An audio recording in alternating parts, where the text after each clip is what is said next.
రేపు ఉదయం 11 గంటలకు సీఎం రేవంత్ రెడ్డి అధ్యక్షతన సీఎల్పీ భేటీ జరగనుంది. శంషాబాద్ లోని నోవాటెల్లో సమావేశం జరగనుంది. 4 అంశాలపై ప్రధానంగా చర్చించనున్నారు. భూభారతి, సన్నబియ్యం, ఇందిరమ్మ ఇళ్లు, ఎస్సీ ఎస్టీ వర్గీకరణపై చర్చ ఉండనుంది. ఈ మేరకు పార్టీ ఎమ్మెల్యేలు, ఎమ్మెల్సీలకు ప్రభుత్వ విప్లు సమాచారం అందించారు.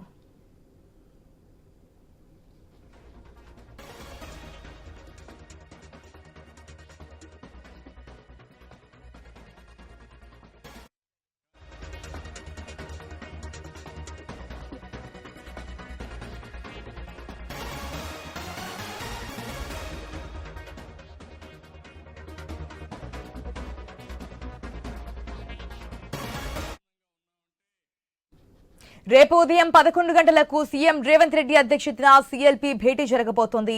శంషాబాద్ లోని నోవాటెల్లో ఈ మీటింగ్ జరగబోతోంది. 4 అంశాలపై ప్రధానంగా చర్చించబోతున్నట్టు తెలుస్తోంది. ఒకటి భూభారతి, సన్నబియ్యం పంపిణీకి సంబంధించి, ఇందిరమ్మ ఇళ్లకు సంబంధించి, ఇక 4వది ఎస్సీ ఎస్టీ వర్గీకరణపై. ఈ 4 అంశాలకు సంబంధించి ప్రధానంగా రేపు సీఎల్పీ భేటీలో చర్చించబోతున్నట్టు తెలుస్తోంది. పూర్తి అప్డేట్స్ మా స్పెషల్ కరెస్పాండెంట్ సునీల్ ద్వారా తెలుసుకుందాం. సునీల్, సిఎల్పి సమావేశం జరగబోతుంది. శంషాబాద్లోని నోవాటెల్లో ఈ సమావేశం ఏర్పాటు చేశారు. సీఎం అధ్యక్షతన జరిగే ఈ సమావేశంలో 4 అంశాలకు సంబంధించి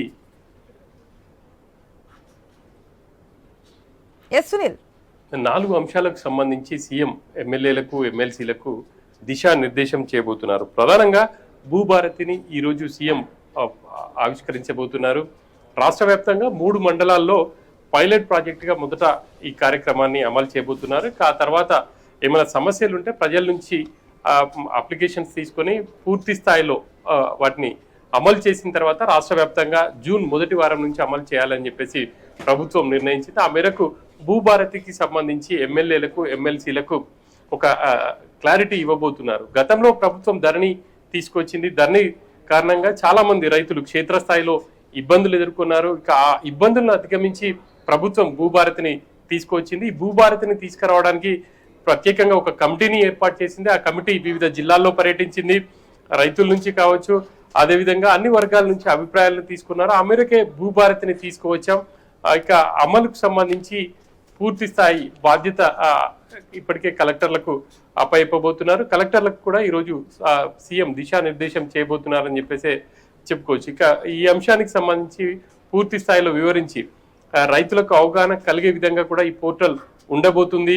ఇక ఎక్కడ కూడా ఏ చిన్న సమస్య రాకుండా భూభారతిని రూపొందించామన్న అంశాన్ని ఎమ్మెల్యేలకు కావచ్చు, అదేవిధంగా ఎమ్మెల్సీలకు వివరించబోతున్నారు. ఇక మిగతా 3 అంశాలకు సంబంధించి చూస్తే సన్నబియ్యం కార్యక్రమాన్ని కూడా ప్రభుత్వం చాలా అట్టహాసంగా ఉగాది రోజు ప్రారంభించింది.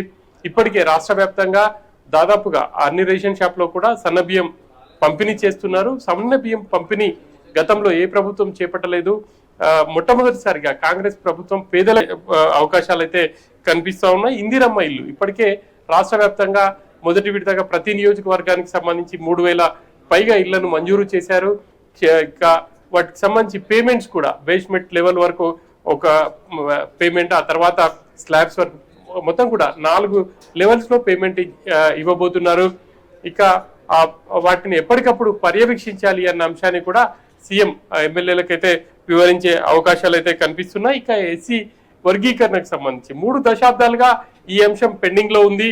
సుప్రీంకోర్టు గత ఏడాది కీలకమైనటువంటి తీర్పు ఇచ్చింది. ఎస్సీ వర్గీకరణకు సంబంధించి రాష్ట్రాలు నిర్ణయం తీసుకోవచ్చు అని చెప్పేసి సుప్రీంకోర్టు ఇచ్చిన నేపథ్యంలో రాష్ట్ర ప్రభుత్వం కూడా ఒక సబ్ కమిటీని ఏర్పాటు చేసింది.